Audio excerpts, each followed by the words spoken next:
What kind of car should I drive? What kind of clothes should I wear? What kind of tefillin should I buy? What kind of Esrog should I buy? What standard kosher food should I eat? Those are all seemingly, or two sides of the coin. But you know what? They're connected in this week's Torah portion in some way, as we'll see in a moment. So this week's portion is Acharei. Acharei, sometimes it's combined with Kedoshim. This year it's not. And it talks about a strange ritual that the Kohen Gadol would do in his service on Yom Kippur, the holiest man in the holiest day in the holiest place. And it was that they would take two goats and they would do some strange things with them. One goat was called a sa'ir. In Hebrew, sa'ir is a goat. Sa'ir la Hashem.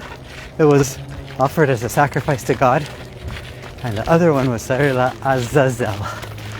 And Azazel, if you ask any Israeli, where's Azazel?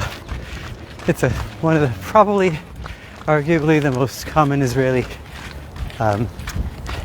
curse or phrase when someone wants to tell you go to hell. In Israel they say Lech la Azazel.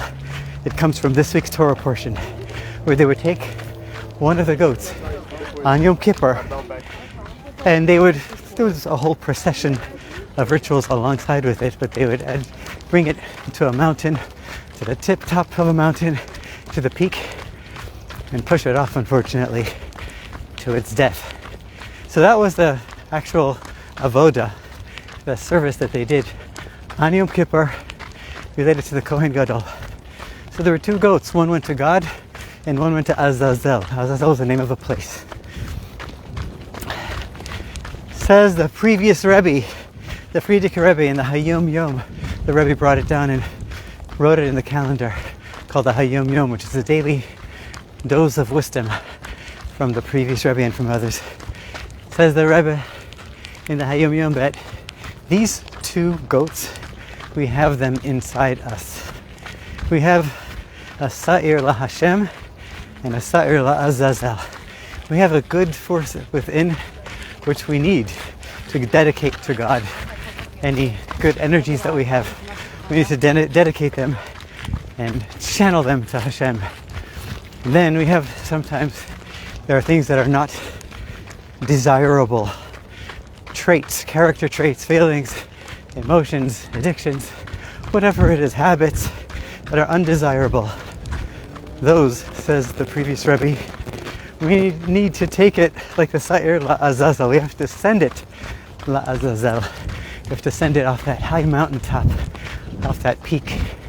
To find the tallest mountain, find the highest peak on the tallest mountain, and shove it off the mountain. So that's one kind of cute, but also obviously a meaningful interpretation of a strange ritual in which they killed two poor innocent goats. So that was one.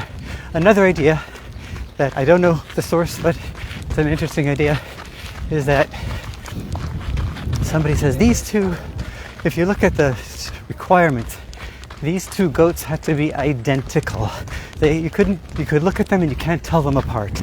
They had to be identical in every way, shape, color, form, manner. And on Yom Kippur, one of them went as a sacrifice, as an offering to God, and the other one went to hell, La Azazel. Says somebody wise that this is also can be the story of our lives, the journey in our lives, where you can be brought up a certain way and similar to your friends and family, and even in yourself you have these two tracks sometimes in which everything is going aligned in a certain way.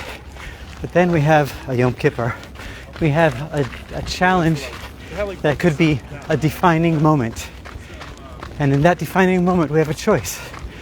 What are we going to do? Are we going to go to Hashem, or are we going to go to Azazel? So the message over here is they could look alike because they have to be identical. So things look good and things look beautiful and aligned the way they're meant to be. Then a challenge, one challenge, can derail us or can set us on the better path forever. So we have to choose wisely. And finally, related to this, another wise man, I've heard it said it was my uncle, Rabbi Yossi Goldman from South Africa. I don't know where he got it from. Is that basing the idea that these two animals also needed to be identical. The Talmud says that they needed to be identical, exactly the same. So he says that we have two animals that look exactly the same. It makes sense to say, and they have to be obviously very well bred and groomed and perfect and beautiful and unblemished. So he says, it makes sense to say that the sire, the goat that is going to God, should be perfect, unblemished, and beautiful. But why does the other one, the one that's going to be pushed off the mountain, La Azazel, representing all the negativity and the evil, why does that also have to be so perfect and beautiful? Good question. Glad he thought of it. And the rabbi continues and says that, what kind of tefillin should I buy? Some people ask him, what kind of mezuzah should I get? What kind of esrog should I get? What kind of kosher food should I buy? And his response is, what kind of clothing do you wear? What kind of car do you drive? What kind of home do you live in? This is actually from Rabbi Gordon. Rabbi Gordon's father connected these two things. And he said, based on whatever your standards of excellence are in your regular mundane life, that's what your standard of expense and excellence should be in your Jewish life, in your holy life, in the rituals that you do. That's 3 cute little lessons at our lifelong journeys. And finally, to wrap this up, 31 years ago today, on the 28th day of Nisan, the Rebbe said a statement that shocked the Jewish world. He said, I've done everything I can to bring Mashiach, and it didn't work. Mashiach is not yet here. Therefore, said the Rebbe, I give it over to you. I transfer the responsibility to you, to the Jewish people, to every one of you, to figure out a plan, to do what it takes. And the Rebbe said 5 strong words. He said, Tut alt was ihr kennt. Do everything you can do to bring Mashiach, to make it happen. Do whatever it takes. And he, in the same sentence, clarified it should be Iris, the Tohu, the Kalim, the Tikkun. It should be lights that are unbridled, chaotic lights. That means go wild, go crazy.